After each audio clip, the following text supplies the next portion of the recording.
Go crazy, crazy, crazy till we see the sun. Well, hi everyone, welcome to my new blog. Today's blog is going to be on 10 ways on how you can support an autistic person. No, this blog isn't on rating One Direction songs if you're wondering. I just fancy doing it in the intro because it's sunny today, it's a beautiful day, and why not we make the intro all fun today? So yeah, I'm not going back to singing anytime soon. I just thought I'd do a daft intro because why not? But yeah, I really hope you guys enjoy this blog. And yeah, make sure to subscribe to my channel for more content. Oh, make sure to like this video as well. Should have said that first. Eh.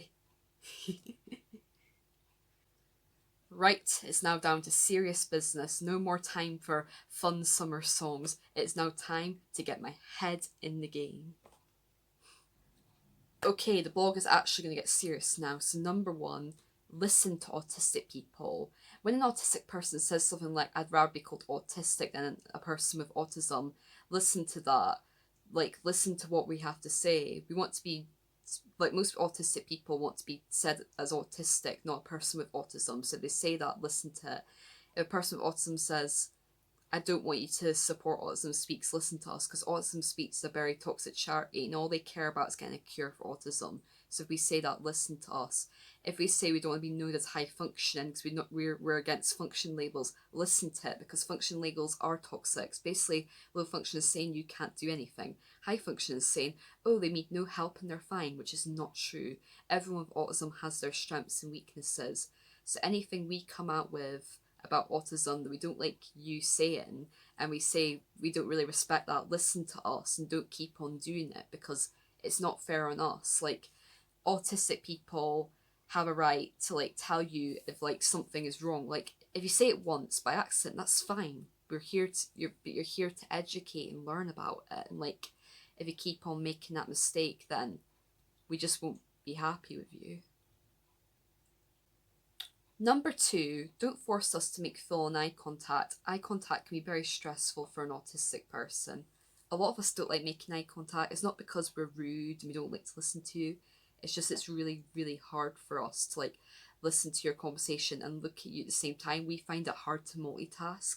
So please, please, we don't make eye contact. It's not because we're not listening to you. It's just the way we are. It's the way we pay attention. So please don't make us force us to do full on eye contact.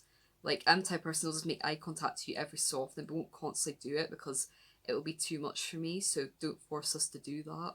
Number three, give us time to take in conversations. Like, I know I'm a very fast talker. I talk this, and everyone's like, huh? Huh? I couldn't understand what you were saying. My sister's even said, she's like, oh, you talk too fast in your YouTube vlogs.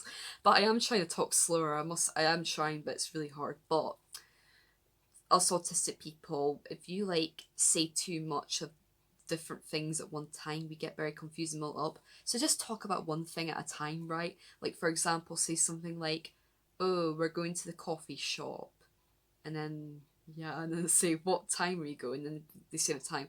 Don't say it all at once. Don't say this, for example, we're going to the coffee shop at 12:30, your friend Millie or whatever is coming at that time. We're going to be going to the beach chatter, we're going to be bringing swimsuits to jump in the sea, then we're going to have tea at Mozza or whatever. Don't say it all at once, because that's just too much information to take in, especially when you're saying it to us. At least on Messenger we can look at it and read it many times. Saying it to us, that's too much at once and we'll forget some of the details. So say, at least if you're going to do it, say about one or two things at a time, but no more. Like, keep it brief, please. Please. I really want this video to be serious, but it's not really not coming across that way. Number four, treat us like humans. We are not dogs, we're not aliens, we're not cats, we're humans. We are people. People who treat us like we are children or something, that is really patronising. Don't you dare treat us like children. Like, for example, come up to us and saying, oh, are you okay? Like, saying it in a high-pitched voice. Say it in a normal voice, of course that's supportive, but saying it in a high-pitched voice is just patronising. Like, don't treat us like children, because we're not. Like, treat us like anyone else. Like, we're normal people.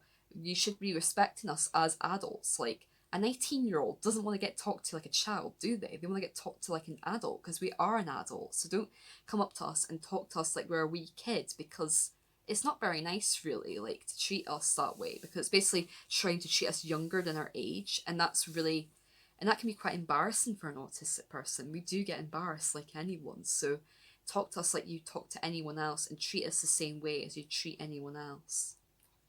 Number 5, help us, but in like a good way. So for example, if an autistic person's having a meltdown, I don't have meltdowns often, I must admit, but if an autistic person, say for example, is having a meltdown in a shop, maybe like talk, just maybe like just be supportive, don't laugh, because laughing's not nice. Like, you should never laugh at someone you don't know, especially when they're going through something like that. Like even like go up to them and say, oh, you doing okay and all that, but the least you can do is not laugh and just like, and be supportive, because you don't, like I said, you don't know what that person's going through. You don't know how hard it is for that family or that group of friends or whoever's out.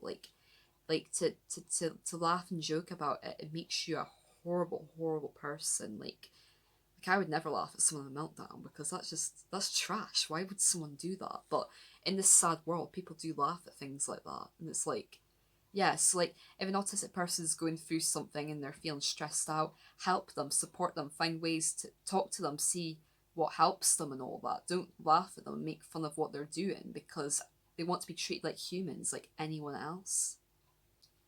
6, don't speak behind our backs. Right, this is the one that really annoys me, right? People seem to think, oh, autistic people, they don't understand body language, they don't understand eye contact, so they won't know if I'm talking behind their back. They don't understand us. Yes, we do. If we see you talking behind our back, if anything, we observe it even more than non-autistic people do. We pay attention to detail really well. And if we notice something off about you, we will figure it out. It may be harder for us in some ways, but trust me, if I see someone talking behind my back, I know what they're doing. I notice off behavior really easily. Like, that's something that doesn't go unnoticed for me.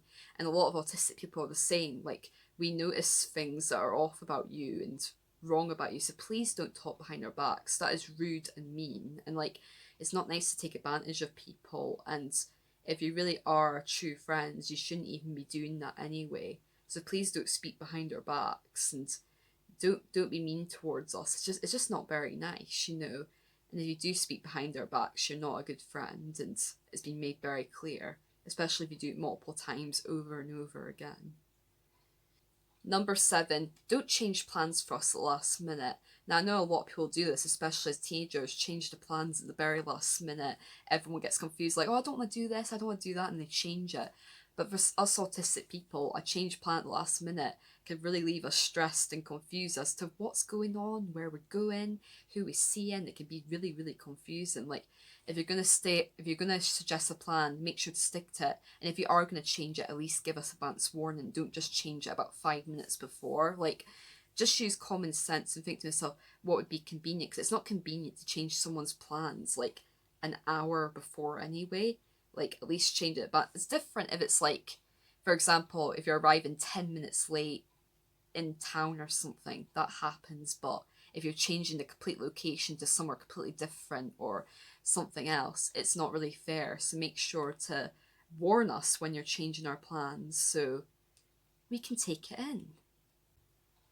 Right, number 8, and this absolutely goes without saying, do not be ableist towards autistic people. You know the words that are wrong to use, and I'm not going to go into them because they're nasty, horrible words, but do not be ableist towards us.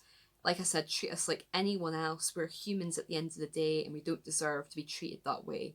Don't be ableist towards us, that's end of, and you should know what's right and what's wrong, so I'm not going into it, because as adults you should all know what words are acceptable in this society and what words are not acceptable in this society.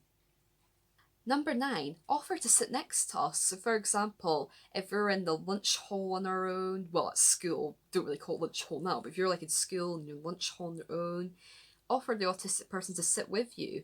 If they just want to be on their own and have some own alone time, that's fair enough. As a child, I used to love having alone time.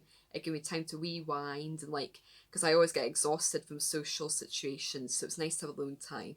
But sometimes autistic people do want company, so just asking them is a really kind offer, and like, it could really mean a lot to an autistic person. Whenever people offered me to come to the table, I thought it was really sweet. I was like, oh, that's really nice of you.